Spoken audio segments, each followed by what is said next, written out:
It's Dan Latto speaking, and welcome. This is my very first time on Facebook Live, so we thought we'd try it and see how that goes. Just to let you know what equipment I'm using, I've got my Samsung phone, I've got a tripod with a device that holds a phone, and because on Facebook Live you can only do it portrait, it's tipped up on its side, so the phone is that way instead of landscape, so just to let you know that. And then obviously, right here I've got my trusty little microphone, which is the same microphone I use for everything. All my podcasts get done using this, all my videos when I'm down at the beach, they get done using this as well. And so what I wanted to talk in this short video was a conversation I had with a client earlier on today. We were talking about awareness versus credibility. And so this client is in the below market value sector. So hi, if you're watching this as well. So I won't mention your name and I won't mention overly what we talked about, but I'll cover a couple of things that I wanted to share with other people as well. So a lot of people talk about awareness and placing adverts and dropping leaflets, placing adverts on Gumtree, for example, and so on. And that's fine, but if someone just gets a leaflet through the door, they don't know how credible you are, because let's face it, how easy is it for anyone just to get 10,000 leaflets done, get 10,000 leaflets delivered? It's not rocket science, it's fairly easy to do, it's costly, unless you watch one of my podcasts, Podcast 3, which tells you how to drop 50,000 leaflets for free of charge. Which you can do that, and I'll tell you where that is later. But anyone can drop leaflets, right? But there's no credibility there at all. All it does is raise awareness. And it reminds me of a time when I had my lettings agency and we got a phone call from Leeds United, which is always nice. I thought they were going to ask me to come and play. Let's face it, couldn't do any worse. So they phoned me up and they didn't ask me to play, but they did ask if I wanted to put my branding around their stadium. And I was like, well, why would I want to do that? They're like, well, your business, the lettings agency, imagine 40,000 people. I don't know how many people Leeds get at a home game. Pretty sure it's not 40,000 now anyway. But 40,000 people would get to see the name of your company. And I was like, well, so what? And they're like, oh, but that'll build your brand. I'm like, well, what's a brand? They're like, oh, it's about people knowing your name. And I was like, no, you're wrong. That's not what a brand is. A brand is what the person who's seeing that image or that logo or the name of that business, it's about how they feel inside. And so we talk about brand values and communicating your brand values. And just having a sign or a leaflet through the door with your logo on is not representing brand values. It's simply showing your logo in front of 10,000 people, 40,000 people, whatever it is. I mean, for example, Gap. The shop Gap, I know about Gap. I see the adverts, I see it when I walk down Leeds City Centre or here in Spain, and that's fine, but I don't go shop at Gap. But I'm very aware of their brand. I just don't align with their brand values. Gap's brand values for me is khaki pants. Khaki in Leeds is another word for crap, by the way. That's not actually what I meant, but the colour of their pants are the khaki colour. So if you're from Leeds and you're watching this, you're like khaki pants. I don't mean crap pants. I mean the colour of the pants. So, but I still won't go shop at Gap, even though I'm very aware of their brand. But I don't shop at Gap because I don't appeal to their brand values. It's just not my makeup. But it might be for someone else's makeup. But just sticking a billboard on the side of a thing that says Gap or the name of my lettings agency doesn't make me want to buy there. Okay, so this is the important thing that people are getting wrong, is that they go, well, it raises awareness. So what? I'm aware of lots and lots of different things, but I don't buy it. I'm aware of cocaine, for example, but I don't go out and buy cocaine. And so, but if it aligned to my brand values, then I might do. As it happens, it doesn't, so that's probably quite a good thing. But unless you're expressing your brand values over to your potential customers, no one's going to do business with you. And so how do you express your brand values? Well, it's doing stuff like this, for example. Doing stuff like the Facebook videos. And podcasting. Podcasting's been absolutely phenomenal for us in the last 12 months. We've had tens of thousands of downloads on a podcast. And what happens is people find the podcast, then they find the website, and then they find the videos. And on our YouTube site, we've had over 50,000 downloads, which is amazing. Think about 50,000 people looking at your message that you can then communicate your brand values. And so that's what credibility does. So I'm in the coaching space. I do a lot of property coaching, I do a lot of business coaching. And if you were to imagine a pyramid, how many other coaches are at this bottom part of this pyramid? Everybody knows they're a coach, but they can't close any business because they're not expressing their brand values. And so unless you're in a position to express your brand values, you ain't going to get these ideal clients at the top of this pyramid. They're the ones that everybody wants. They're the ones with more money. They're more likely to do what you say as a coaching client. Whereas everybody else who's aiming down here, because they've not built on their brand values, they're going to struggle both financially, and they're going to struggle getting results for the clients because they're getting the bottom end of the clients, if that makes sense. So building your credibility is absolutely paramount. So how do you do that? Okay, I'm glad you asked. So, what we talked about today with this client of mine was that every single thing that you do is potentially building brand and building credibility. So, for example, from the phone call that I had with this client for an hour earlier on today, we were talking about this. And then I said to him, I'm going to do a Facebook Live event, I'm going to record it, and then we're going to put it out so that other people can get the benefit from the information that you actually had today, so that we can pass that information out. And what happens is that information goes out on Facebook Live, it's going to go up to YouTube, it's going to get embedded on my website. And now I've got an opportunity, sorry, it flies around me. Now I've got an opportunity to get my brand values out to the client or potential client, potential customers. And it may be that customer's not going to buy from me today, tomorrow, next week, next year. But what's happening is that they're building trust and credibility. So every time that someone watches one of my videos, they're getting to know me. Now, you'll either love me or hate me, and that's fine, whichever one works for you. Hopefully you enjoy what we do, and you download the podcast and that sort of thing. But the whole point here is that we're building authenticity. You get to know who I am. You get to hopefully like what we've got to say. You get to choose whether your values are in alignment with mine, and whether I can help you get to where you want to get to, and hopefully you do. But you might not as well. You might absolutely hate my northern accent. You might hate, or not hate. You might feel opposed to the fact that I live in Spain now for some reason, because that does wind some people up for some reason. A bit weird, but there you go. But it gives me an opportunity to get my brand values out there and build my credibility. Now, when we talk about things like podcasts are amazing, because we create the podcast once. We've done an awesome podcast recording this morning. It's going to go out in the next few days. We record that once, and then that's done forever. This video, once it's done, is done once, and it's done forever. And we call these marketing assets. An asset, as a business coach, is something that puts money in your pocket. Okay, if you've seen Rich Dad Poor Dad and Robert Kiyosaki, then you'll understand what that means. An asset is something that puts money in your pocket. A marketing asset is something that will put a potential customer in your pocket. So it's designed to build credibility effectively, and it's also designed to build awareness. But building awareness, as we've already discussed at the start of this video, isn't enough. You've got to start building credibility. Now, hopefully, people find you on Facebook Live, and then they'll go find your podcast, and then they'll go find the YouTube channel, then they'll subscribe to your email list, and then you send them out a PDF. So literally, every single thing that you do should be, almost every day, thinking about how can I, first of all, build awareness so that people know that I actually exist, and second of all, how can I then build credibility. Look, if you've got any comments or questions, stick them in the box below.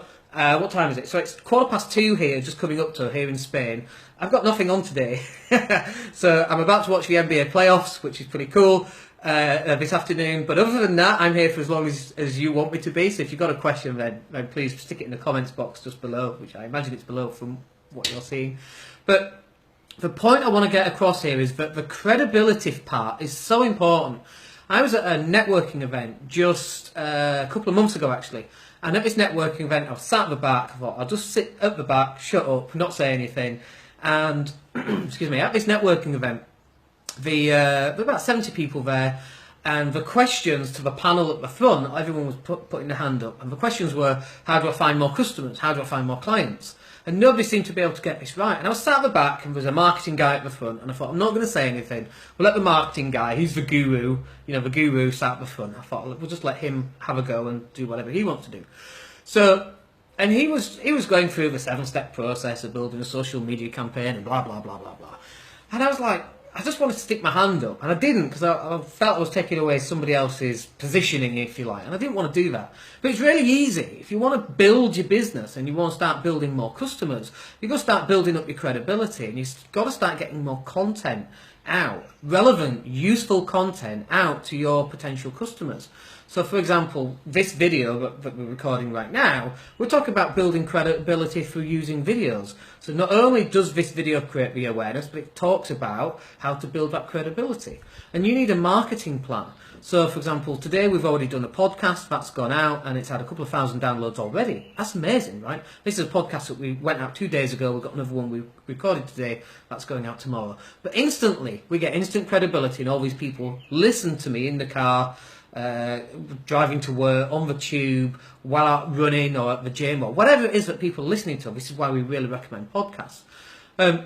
So we've got that out there. We're doing this video. We've got some social media stuff that's going to be going out, some content that will go both on the webpage, both on social media, and we might turn it into a bit of a podcast as well.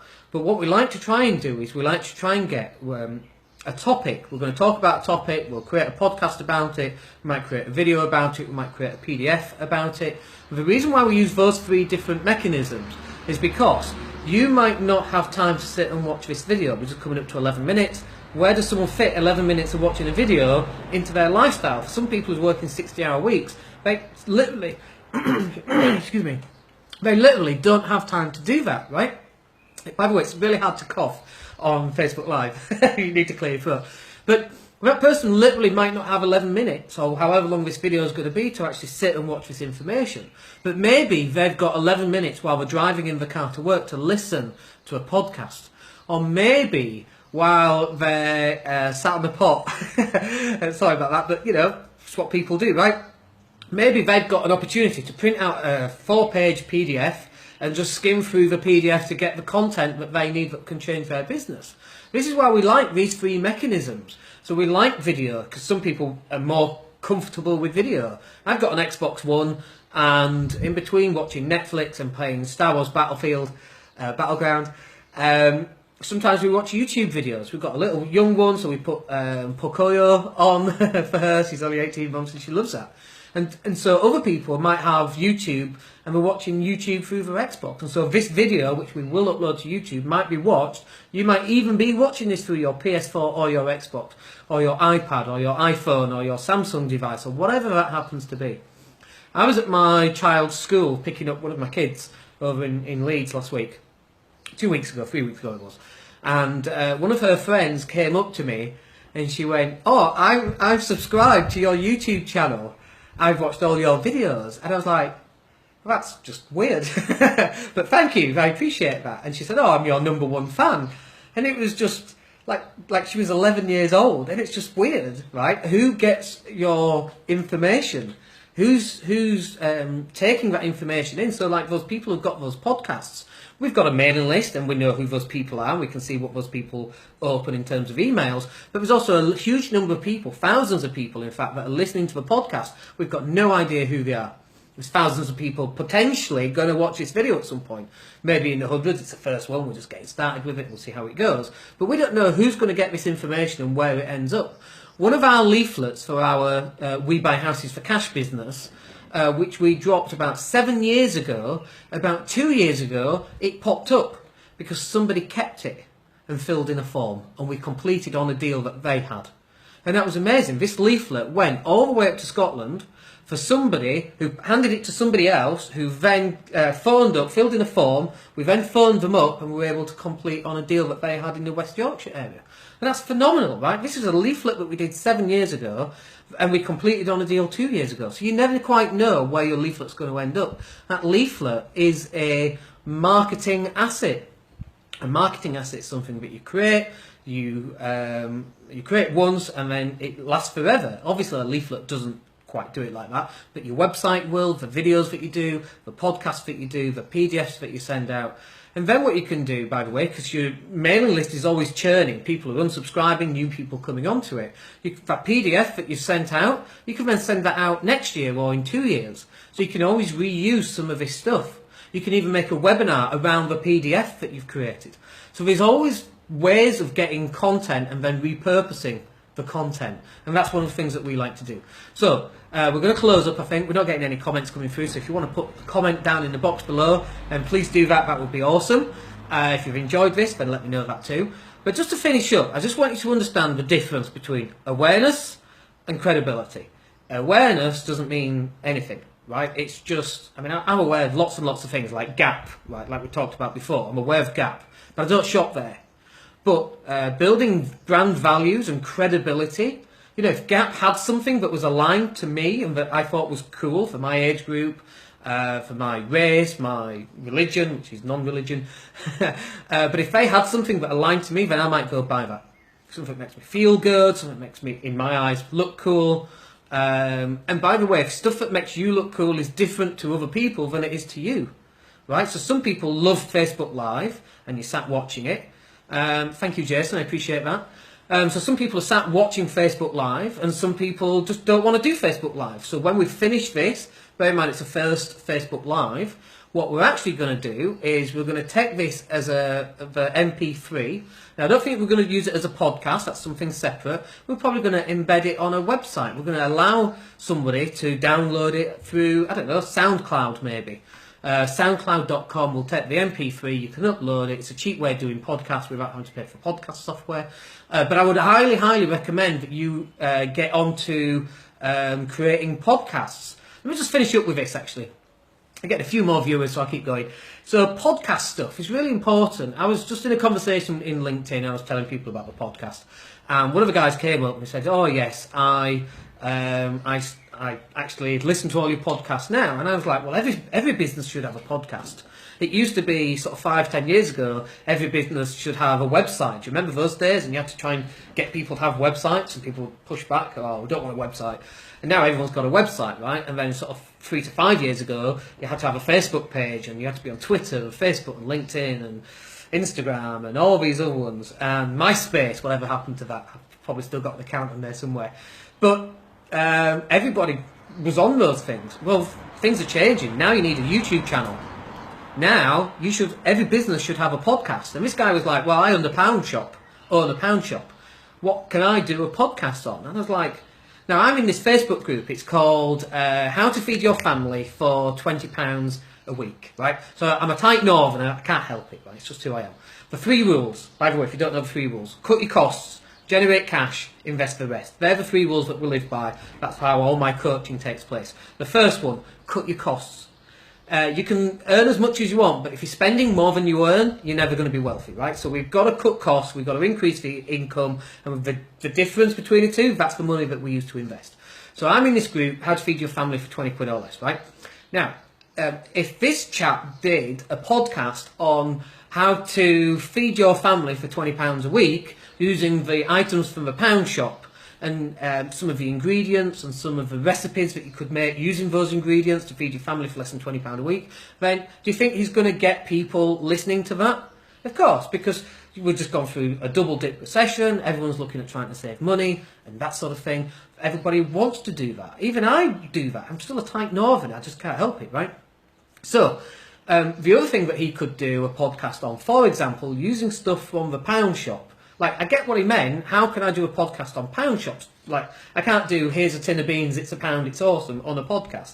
But you can do, "Here's how you make chili con carne using these beans, this mince, this jar of tomatoes," whatever it is, right? I don't know how you make chili con carne. So, it's chili, I guess. So, but he could actually package this up. Sorry about the traffic going past. He could package this podcast up and sell more of these ingredients through his pound shop. Like, that's something that people would want to listen to. How about this for a subject then? How about how to have a sports day in your backyard for less than £10? And it's 10 different items, all from the pound shop. And do you think that would drive traffic back to his pound shop? Of course it would. Why wouldn't it? How to buy a picnic set or how to have a picnic for less than £5. How to have a day of colouring in with your kids. How to have an awesome day with your kids for less than 20 quid. Whatever, right? How to run a birthday party for less than £12. There's all sorts of different things that you could do. Is this making sense? So every small business should have a podcast. Every big business, every business should have a podcast. And the reason you should have a podcast is 1, for awareness, and 2, to build up this credibility. Is to build up this idea that you're an expert and that you know exactly what you're talking about. And that then when people are watching or listening or reading what you've got to say, they're going to sign up because they want more of what you've got, because they want help solving their problems, whatever that problem happens to be. So, I think we're pretty much done. We're coming up to 20 minutes. That's not bad for my first Facebook Live event. I hope you enjoyed it. A couple of comments. I appreciate those comments. Please remember to share the page. If you've just come across the page, just like it. And if you want to go to the podcast, I'll put the text in at the bottom of this anyway. But if you want to download the podcast, then they're all on the website anyway. But if you go to daniellato.co.uk, so that's daniellato.co.uk/free, as in FREE, podcast. So daniellato.co.uk/free podcast. We're up to number 35, I think. We just recorded this morning. 36, actually. So we've got a ton of content for you to listen to. Hours and hours of content you can listen to in the car, on the tube, in the gym, whatever it is that you're doing. Alright, my name's Dan Latto. Hope that's useful for you. I've quite enjoyed this one. It's quite a lot of fun. And we'll speak to you soon. Take care.